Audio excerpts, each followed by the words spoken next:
Bonjour et bienvenue à tous dans ces capsules énergétiques du calendrier de l'Avent des petites astuces énergétiques.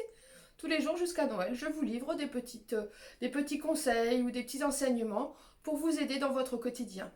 Aujourd'hui, nous sommes au jour 12. Je m'appelle Stéphanie, je suis énergéticienne et coach en développement personnel. Le sujet de jour me tient particulièrement à cœur puisque c'est celui-là qui m'a un peu amené vers les soins énergétiques. Ou en tout cas à plus développer encore un autre côté des soins énergétiques, c'est la symbolique des maladies. Bon, je l'ai déjà dit, j'étais infirmière avant, et puis pour moi, avoir mal à tel ou tel endroit, ça pouvait pas ne pas avoir un sens en fait. Et effectivement, les précurseurs des recherches là-dessus, ça a été Louise Hay, une américaine, et Lise Bourbeau, dont j'ai déjà parlé au niveau des blessures énergétiques, des blessures émotionnelles. Elles ont fait des recherches là-dessus, et puis il a été quand même démontré qu'on a pas mal, quelque part par hasard, c'est déjà le docteur Bach, des fleurs de Bach, il disait qu'on tombe malade parce que nos actions ne sont plus en adéquation avec notre nature profonde. Finalement, quand on fait des choses ou ne nous ressemblent pas, ou ne respectent pas nos valeurs, eh bien, on envoie comme des mauvais signaux à notre corps. Il y a comme ça crée des blocages énergétiques et puis ça peut créer de la colère. Alors, quand on est en colère, on peut avoir mal au foie. Euh, et puis, voilà, c'est pas par hasard qu'on tombe malade. En fait, souvent, quand on a un événement de vie à travailler, quelque chose, par exemple la culpabilité, eh bien, la vie va déjà commencer par nous présenter des petites situations de vie, mais si on ne les comprend pas, si on les étouffe, si on les écarte, si on n'ose pas vivre nos émotions, elle va nous en apporter des plus grandes, puis des plus grandes. Puis des fois, ben, c'est trop compliqué pour nous d'affronter ça, et ben, au final, c'est le corps qui finit par parler. Maladie, si on écoute un peu ce que ça veut dire, c'est le mal a dit. D'accord. Donc, bon, bah, comme d'habitude, j'essaye de vous donner des petits exemples par rapport à moi, puisque j'ai fait ce développement pour pouvoir vous en parler. Et puis, à Noël dernier, je me suis retrouvée avec une angine. Et je me dis, oh, une angine, c'est bizarre, hein. Je veux dire, j'ai quand même bien souvent attrapé froid. Les angines, c'était quand j'étais jeune, je faisais beaucoup d'angines, mais ça fait bien longtemps que j'ai pas fait d'angine. Donc, je regarde la signification de ce que ça voulait dire une angine. Et effectivement, ça me parlait particulièrement, puisque ça m'a renvoyé à mon adolescence où eh ben, j'étais quelqu'un en colère et qui n'osait pas exprimer cette colère. Et finalement, ça me bloquait le chakra de la gorge.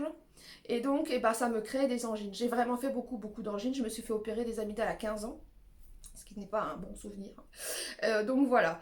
Donc, donc ça m'a parlé. Effectivement, ça résonnait par rapport à un événement où quelqu'un avait dit quelque chose et ça m'avait un peu, voilà, mis en colère. Et je l'avais euh, pas pas vécu en fait. Je m'étais un peu mis en colère intérieurement, mais je n'avais pas laissé passer l'émotion. Et puis, bah, c'est surtout ça, c'est venu en résonance avec ces événements de mon adolescence et ça m'a vraiment permis de comprendre que oui, il y avait des choses que j'avais pas osé dire quand j'étais adolescente. Alors, si vous avez des petits mots du quotidien, je vous parle pas des gros cancers ou des choses comme ça, là, allez voir un thérapeute. Mais j'imagine si vous regardez ces petites vidéos, je vous le souhaite que vous n'êtes pas réellement très malade. Mais admettons, si vous avez envie de travailler sur vos blessures, sur vos migraines, sur vos douleurs aux épaules, sur, je sais pas moi, des douleurs récurrentes à l'estomac, ou sur des diarrhées, ou je sais pas, des maux à différents endroits, euh, vous pouvez commencer déjà par essayer de travailler tout seul et essayer d'écouter votre corps. Essayez de votre corps, puisque c'est un avertissement, il vous parle, votre corps. Et essayez de voir ce que ça vous empêche de faire. Et derrière ce que ça vous empêche de faire, essayez de voir quelle est la peur que ça génère chez vous. Voilà, si vous êtes intéressé par le sujet, vous pouvez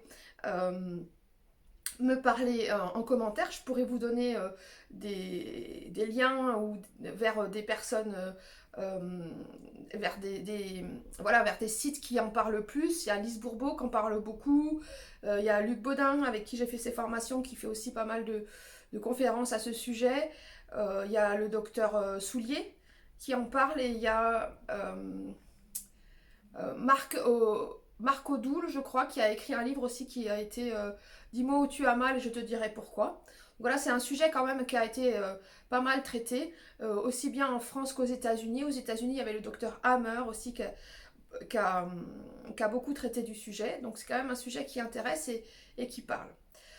Donc voilà, si vous avez peut-être un peu mal quelque part et que vous vous posez la question, bah, éventuellement je peux répondre à vos en commentaire. Je peux vous donner quelques explications parmi les livres que j'ai. Enfin, et puis les connaissances que voilà, je connais pas tout partout par cœur, mais c'est comme c'est un sujet qui m'intéresse, j'ai vraiment de multiples livres. Il y a des livres de base aussi, le dictionnaire des malaises et maladies de Jacques Martel. Jacques Martel, dont j'ai déjà parlé dans la technique des petits bonhommes allumettes, hein, on les retrouve tous. Donc voilà. Donc voilà, si vous avez, si vous aussi ça vous parle, ou alors si tout d'un coup c'est quelque chose, ah bah oui effectivement c'est assez révélateur de quelque chose. Revenez en commentaire, continuez à liker, à partager comme vous le faites, et voilà. Et je vous souhaite une excellente journée et je vous dis à demain pour une prochaine capsule vidéo.